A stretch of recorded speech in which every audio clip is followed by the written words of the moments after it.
உன்னுடைய உடலை பற்றி பார்த்தேன். உனக்கு தனியத்தான் அதுக்கு நான் விளக்கம் சொல்ல முடியும், பப்ளிக்கில் சொல்ல முடியாது. ஏன் இந்த உடல் உபாதை என்று கேட்டால், வயிறு நிறைய சாப்பிட்டா செமிக்கிறதுக்கு மனிதன் பாடுபடணும். உண்மையா இல்லையா? வயிறை அழுத்தி சாப்பிட்டா ஜீரணமாகிறதுக்கு மனிதன் பாடுபடணும். ஒரு மனிதனுடைய வாழ்க்கையில் ஜீவசக்தி அதிகமாக தங்கி இருந்து உடல் ஒரு சுமையாயிட்டா அங்கங்கே நின்று வலி எடுக்கும், வேதனை எடுக்கும், உள்ளத்தில் வேதனை எடுக்கும். புரியும்னு நினைக்கிறேன் உனக்கு. டிங் புரியுதா? அதுதான் காரணமே தவிர இதுக்கு ஒரு செய்வனையும் இதுக்கு ஒரு குழப்பமும் பண்ண வேண்டிய அவசியம் இல்லை. அதனால் உன் உடலை சாந்தமாக்குவதற்கென்று ஒரு வாழ்வு அமையப் போகிறது.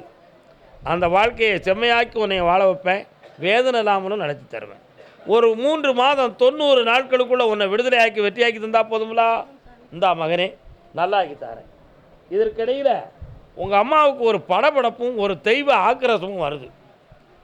அது மனது சம்பந்தமான தெய்வம், அதனால் குறை ஒன்று வராது.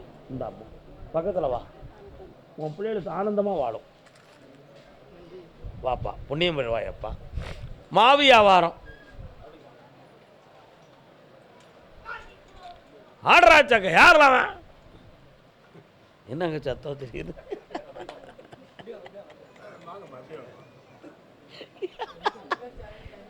அங்கே ஒரு சாமி ஆடுதா?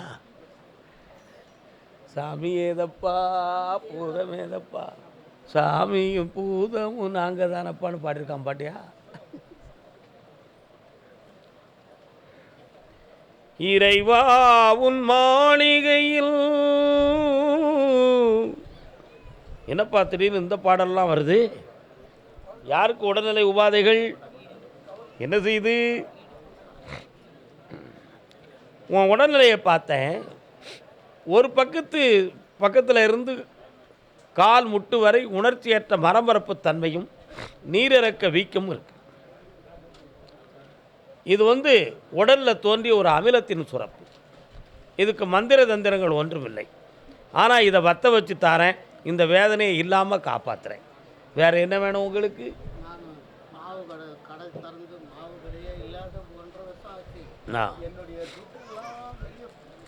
அத்தனை பணத்தையும் நான் வரேன், அத்தனை பணத்தையும் வர வைக்கிறேன். இப்போ நீ வச்சிருக்க கடைக்கு ஜனவசியத்தை உருவாக்கி தாரேன். கொஞ்சம் கண்ட முடியனே பிரார்த்தனை செய்யுங்கள் பார்க்கலாம். ஹரி ஓ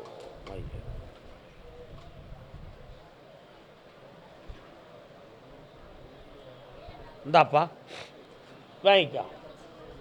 இப்படி நிறைய பணம் வரும், இழந்த செல்வம் பெறும், வியாபாரம் பெருகும். வந்துடும், சேந்தாச்சி, தைரியமாக இருங்க. கர்மசாமிக்கு சென்னை திருவான்மியூர் வெள்ள தூக்குடா தாத்தாவை.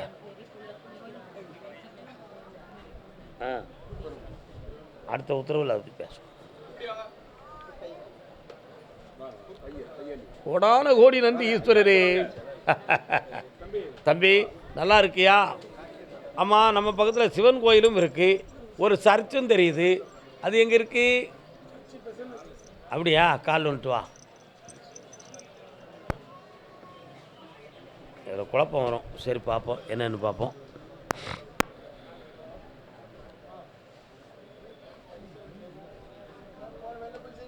யாரு?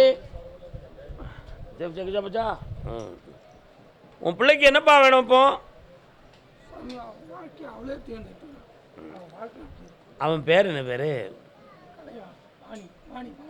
அவன் பேர் என்ன பேர்?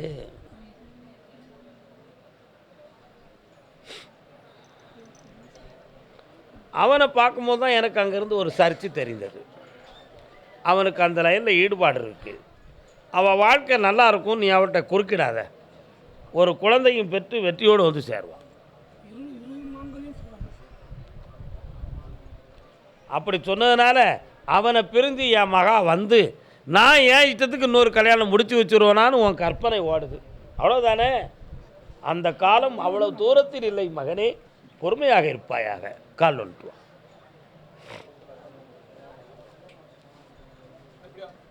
மகனை பற்றி கேட்டு குழந்தை பற்றி கேட்டுனது யார்? குழந்தை யாருக்கு குழந்தை வேணும்?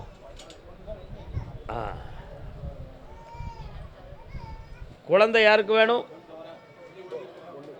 உங்கள் பொண்ணு கால் வந்துட்டு வரலாம். யாருக்கடா தம்பி குழந்தை? முன்னவா அந்த பெண் வரட்டும். இது யார்? அங்கே தள்ளி நடுங்க. அறுவை சிகிச்சை பண்ணணும்னு டாக்டர்கள் எதுவும் சொன்னாங்களா?